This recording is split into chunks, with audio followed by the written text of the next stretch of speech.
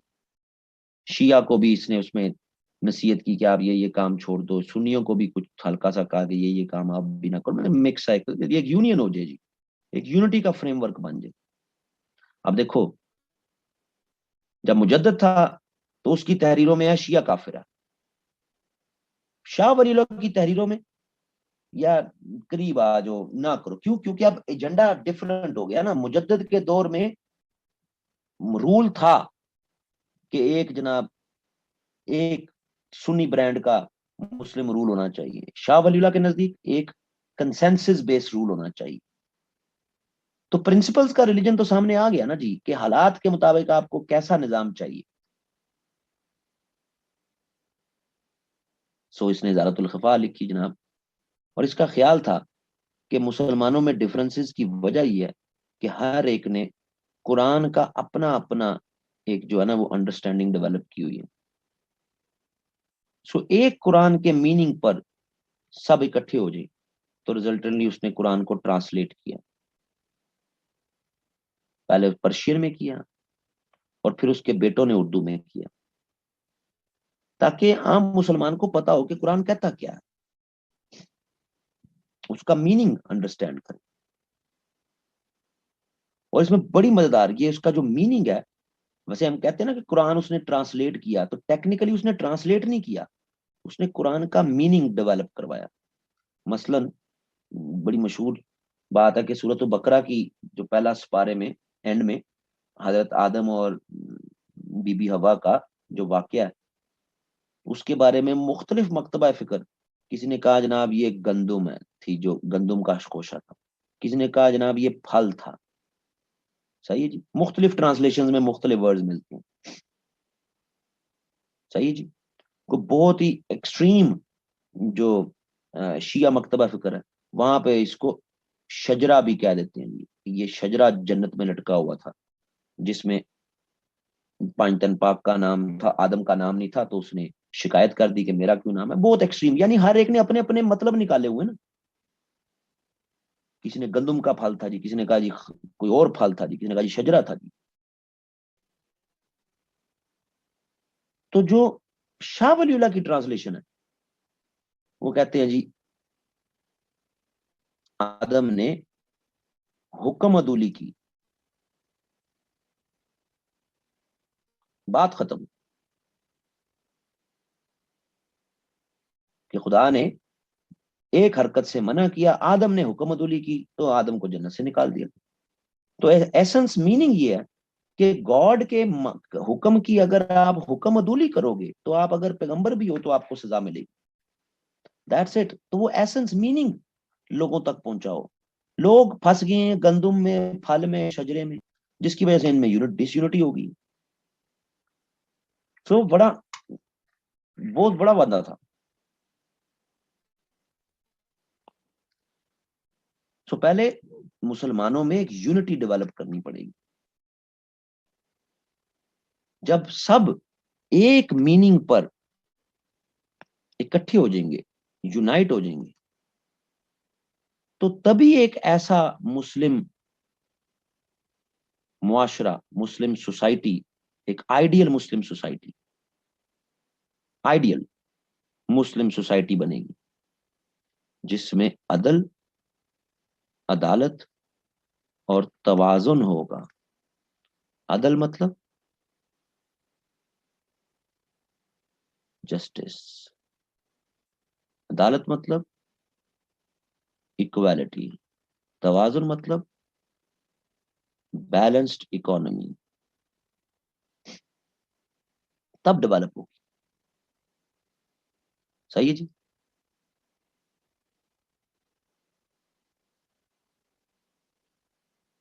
So justice, equality and balanced economy اسی وقت ہوگی جب مسلمز ایک سنگل کانسٹیٹیوشن پہ اکٹھے ہو جائیں. سو جو ڈفرنٹ ٹرانسلیشن ڈیولپ کی ہوئی ہیں، ڈفرنٹ مفہوم ڈیولپ کیے ہیں، ان کو چھوڑ کے ایک پہ اکٹھا ہو جائے. صحیح ہے جی. بڑی مزدار کرتا بات شاہ ولی اللہ، اور آج کے معاشرے میں تو بڑی، کہ اگر دو مسلمان آپس میں مذہبی اختلاف رکھتے ہیں تو دونوں دائرہ اسلام سے خارج ہیں. کیوں؟ کیونکہ مذہبی اختلاف تو اسلام کے گرینڈ سٹرکچر میں ریلیجیس ڈفرنس تو ڈیولپ ہی نہیں ہو سکتا، کیونکہ پروفٹ آف اسلام نے خود کہہ دیا تھا کہ اسلام کمپلیٹ ہو گیا، آج اسلام مکمل ہو گیا. سو ہاں، آپ کے اختلافات پولیٹیکل نیچر کے ہیں، کس کا رولر ہونا چاہیے تھا، کس کو نہیں رولر ہونا چاہیے تھا، کس کو خلیفہ ہونا چاہیے تھا، کس کو نہیں ہونا چاہیے تھا. آپ کے اختلاف اکنامک نیچر کے ہیں، ریاست کو زکوٰۃ دینی چاہیے نہیں دینی چاہیے، ہم خود زکوٰۃ دیں نہ دیں. سمجھ آ رہی ہے جی؟ آپ کے اختلافات پریکٹسز کی ہیں، پریکٹسز کی نیچر پہ ہیں، ہاتھ جوڑ کے نماز پڑھنی ہے، کھول کے نماز پڑھنی ہے، رفع دین کرنا ہے نہیں کرنا. تو آپ کے اختلافات آپ کے اپنے بنائے ہوئے ہیں، ہیومنس کے بنائے ہوئے، یعنی مسلمس کے بنائے ہوئے. جب آپ کہتے ہیں مذہبی اختلاف ہے تو اٹ مینس کہ آپ اتھارٹی آف گاڈ کو چیلنج کر رہے ہیں، اس کو آپ چیلنج کر رہے ہیں. تو اسلام کمپلیٹ ہے. یہ آپ کے آپس کے اختلافات، اور ان کو ایڈریس کرنے کے لیے ضروری ہے کہ ایک قرآن کے میننگ پہ اکٹھے ہو جاؤ. ٹھیک ہے جی. ازالت الخفا کی ٹرمز اینڈ کنڈیشنز پہ اکٹھے ہو جاؤ. تبھی آپ ایک آئیڈیل معاشرہ بنا سکتے ہیں.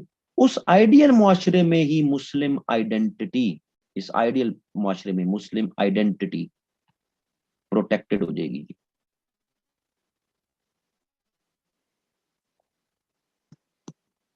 لیکن اس آئیڈیل معاشرے میں اکنامک سسٹم بھی اسلام کے پرنسپلز کے مطابق ہی ہونا چاہیے. اور اسلام کے پرنسپلز کے مطابق اکنامک سسٹم پاسبل ہی نہیں ہے جب تک ایک افیکٹو اسلامک رول نہ ہو. تو اس اسلامک رول کے لیے وہ لیٹر بھی لکھتا ہے نا جی مسلم رولرز کو کہ آؤ یار اسلامک رول بناؤ، مسلمانوں کو بچاؤ. احمد شاہ ابدالی کو بھی خط لکھا، باقیوں کو بھی کئیوں کو خط لکھا. ایسا ہی ہے نا جی. اور دوسری طرف اس نے پورا اکنامک سسٹم اسلام کا اکنامک سسٹم اس کو بھی ڈیبیٹ کی پوری. اب کل ہم اس کے پھر اکنامک سسٹم کے پوائنٹس دیکھیں گے، اور اس کے پھر جو اس نے لیٹرز لکھے ان کی ریلیونس، ان کا کنیکشن ود پاکستان، جس طرح ہم نے مجدد کا کنیکشن بنایا. سو یاد رکھیں کہ آپ جب بھی یہ ٹیکسٹ بک ٹائپ کی چیزیں پڑھتے ہیں نا ریفارمرز کی، تو زیادہ وہ اسلامیات کا، اسلامک سٹڈیز کا ٹاپک بن جاتا ہے. اس کو مسلم آئیڈینٹی، مسلم پروٹیکشن، مسلم رول، ان کے ساتھ اسلامک رول ان کے ساتھ کنیکٹ کر کے رکھنا. کیونکہ انہی کی بنیاد پہ پھر آپ جب کہتے ہیں نا کہ پاکستان اسلام کے نام پہ بنا، تو تب وہ کنیکٹیوٹی ساتھ ڈیولپ ہو جاتی ہے. سمجھ آ رہی جی؟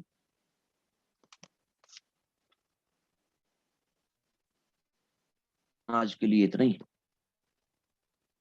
باقی پھر کل دیکھیں گے. صحیح ہے.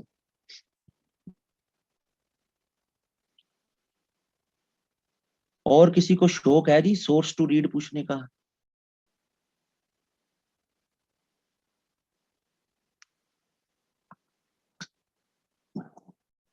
کل بتا دیے جی، کل ہر ایریا کے سورس آپ کو مینشن کر کے کل دے دی ہیں، کہ جو کل بتا دیے سورس انہی میں سے باتیں آپ کے سامنے جو ہے وہ رکھ رہا ہوں میں. اور ہر ایریا سے میں نے ایک ایک بک کی بتائی ہوئی. اس ایریا کے لیے میں نے آب کوثر بتائی کہ وہ اردو کی کتاب ہے، لیکن جتنی آپ کو نئے آپ کی کتابیں ملتی ہیں نا ان سے بہت جو بہتر لکھا ہوا. سو آپ دیکھنا چاہیں تو آپ ان کو دیکھ سکتے ہیں. آب کوثر، موج کوثر، رود کوثر، 3 کتابیں. تو اس کا جو دوسرا فیز ہے اس میں ہمیں یہ سارے پھر ملتے.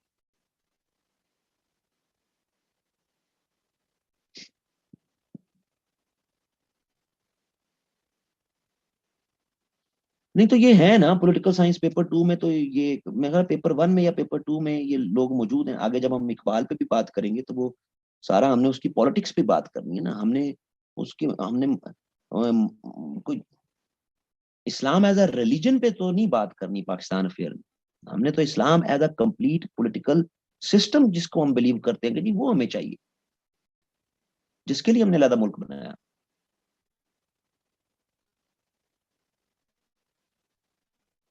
میں سلائڈ شیئر کر دوں گی.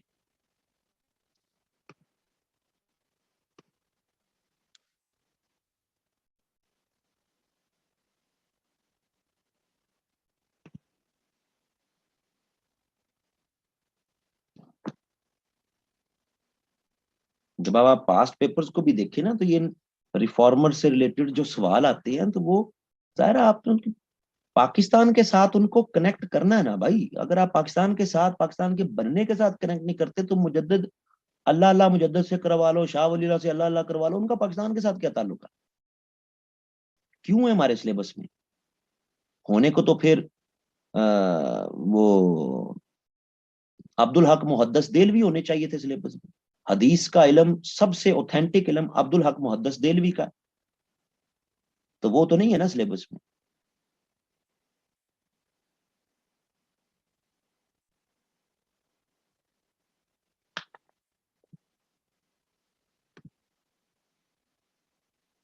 اچھا جی، آپ کا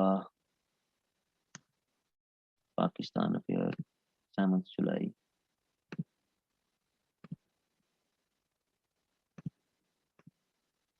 اچھا جی، ایک اناؤنسمنٹ سن لیں. بلکہ میں اگر تو نہیں، اب تو وہ اسکرین چلو گزر گئی ہے. آ جائے گی، میں دیکھ لیتا ہوں.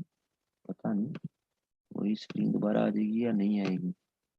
اگر نہیں بھی آتی ہے تو دیکھ لیتے ہیں. ہاں نہیں، وہی آ گئی. یہ اناؤنسمنٹ میں ایک لکھنے جا رہا ہوں یہاں کارنر میں ہی، بلکہ یہیں پہ لکھ دیتا ہوں اوپر نا، یہاں پہ.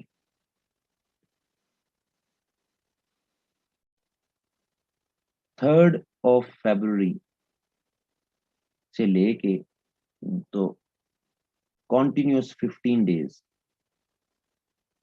ڈیلی جو ہے وہ ہم ایک ٹیسٹ کمپلیٹ جو ہے وہ واحد نے بنا لی ہے اسکریننگ ٹیسٹ. وہ ڈیلی ایک ٹیسٹ ہوگا، اور ہر ٹیسٹ کے بعد ایوننگ میں جو خاص طور پر جنرل ابیلٹی یعنی میتھ اور جنرل ابیلٹی کا پورشن ہے، اس پیپر میں 60 نمبر کا جو وہ پورشن ہے وہ پھر ٹیچر ان اسٹوڈنٹس کے ساتھ وہ ڈسکس بھی کرے گا. 60 نمبر کا جس کو 1.5 2 گھنٹہ 2.5 گھنٹہ لگ بھی سکتے ہیں. کیونکہ میرے خیال میں انگلش کا ایک آبجیکٹو اگر آپ کو آتا ہے تو آتا ہے، نہیں آتا تو آپ نے تکا لگانا ہے.